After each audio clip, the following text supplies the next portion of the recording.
Hello everyone. आज चाहिँ म बिहानै उठेको थिएँ मतलब बिहान 6 बजी उठेको थिएँ। त्यो सबैको लागि नै बिहान हो। मलाई चाहिँ आज घर पुरा सफा गर्नु छ। म चाहिँ यहाँ फ्रेस पनि भएर आइसकेको छु होइन। च्यादर पर्दाहरू सब फेर्नु थियो अनि म चाहिँ कामतिर लाग्यो। अब बिहानै उठ्यो भने चाहिँ के हो भने एनर्जी लेभल पनि पुरा हाई हुन्छ होइन। आफ्नो कामसँग काम गरे ड्याङ्की ड्याङ्की। त्यसको बाद आउँछ मेरो इयरिङहरू मिलाउने पाली, किनकि नानीले यो सबै छेलेमेले गरिदिएको थियो नि। म चाहिँ त्यो मिलाउँदै थिएँ। मिलाउँदा भक्कु धुलो पनि थियो।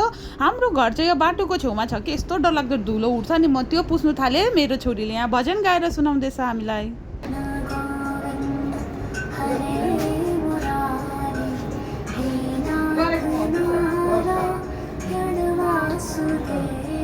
नानीले चाहिँ भजन सुनाइसक्ने बित्तिकै म चाहिँ गएँ आफ्नो काम गर्नु। अब आफ्नो काम त आफै गरिहाल्नु पर्यो। फेरि बादमा आएर कसले गरिदिन्छ अल्छी त फेरि त्यतिको नै लाग्छ होइन। घरसर बढालेर चिया पिउनु गएँ। एउटा कुरा भन्छु म तपाईँहरूलाई, म चिया पनि डेली पिउँदिनँ, घर पनि डेली बढाल्दिनँ। Okay everyone, by.